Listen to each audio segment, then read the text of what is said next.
go on and off while I talk. So, let's see here. We do have a few more people that are meant to join us today, but who knows if they'll come or not. And that's fine because I edit all of these videos, or I edit this class, and I make them into, 3 to 4 different videos. So you're not sitting, you can go back and rewatch something, right, in a 5-minute clip or something. And the workout will be there too. So if you do miss one of these live sessions, you'll have the online workouts. You also will have the online workouts forever. So you can come back to them as many times as you can. This Feel Better program is about taking the little things that we're all working on, like Ashley said, her tech neck.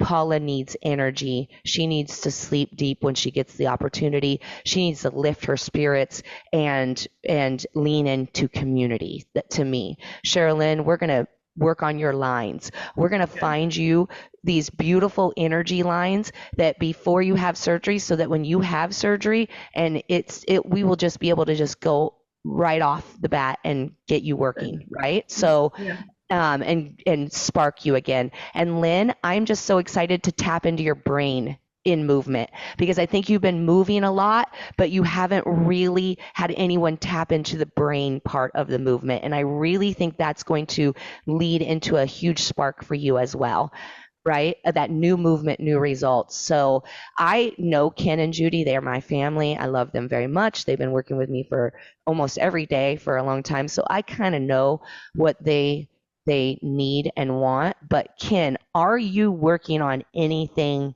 in particular right now? No, not really. I'm just, the neck is always an issue.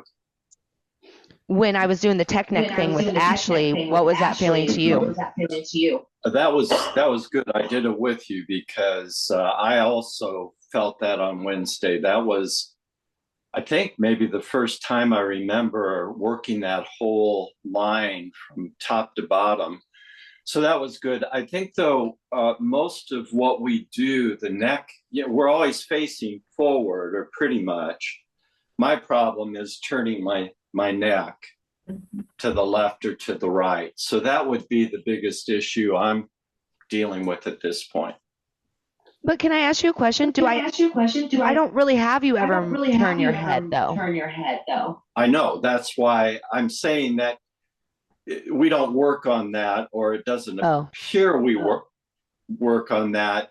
I mean, it's not, I'm so used to it. It's been since I was 14. So right. I know there's damage in there. Okay, let me say one more thing, though. I'm going to put me on mute for a second, though.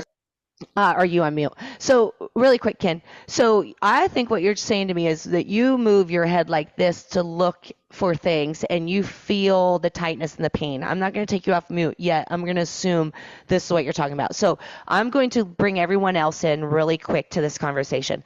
I am a person that thinks that we should never move our head. Like, really. I mean, I know I just did, but we shouldn't just move our head to look at something. We should not be moving anything about our head. In my opinion, the head follows the body. So even in my truck, when I'm driving down the road, I'm not just turning my neck. It takes practice. I mean, don't practice driving. I'm just don't do this driving. I'm just saying that, like, I am not one to move the head. The only time the head moves is either at the end of the movement, right? So let me just give you an example. The forward bend, okay?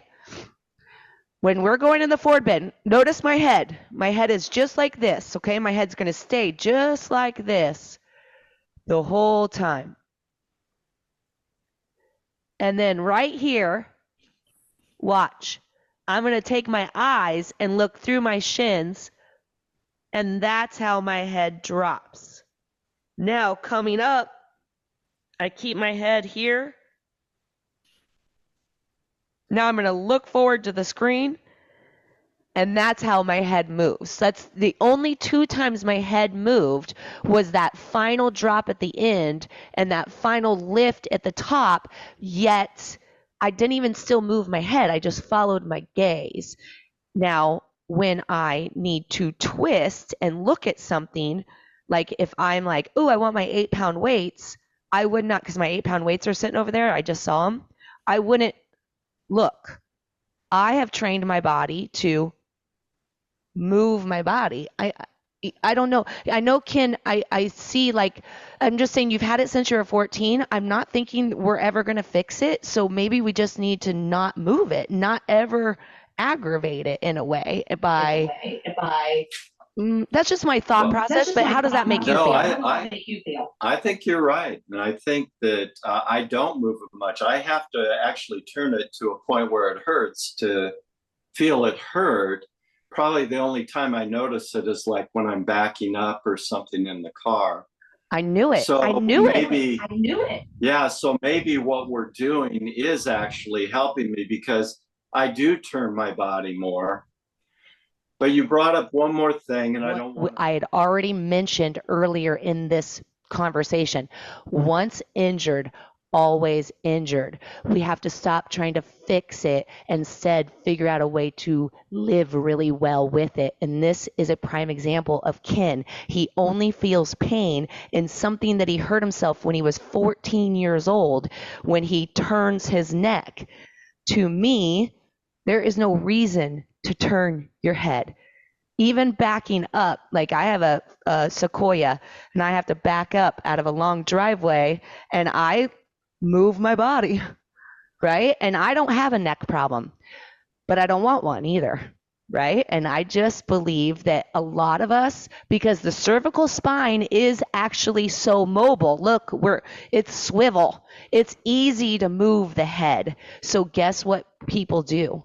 They move first from the head. I've seen it my whole life. Watch this. From a forward bend. Guess how people come up?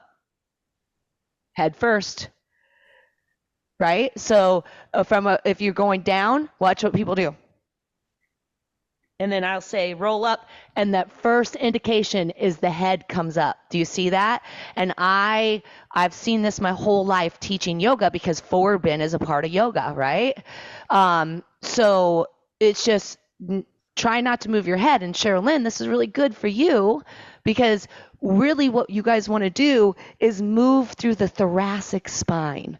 We've talked about this, that middle spine. So let's start the workout, and let's start the workout with a little thoracic lymphatic line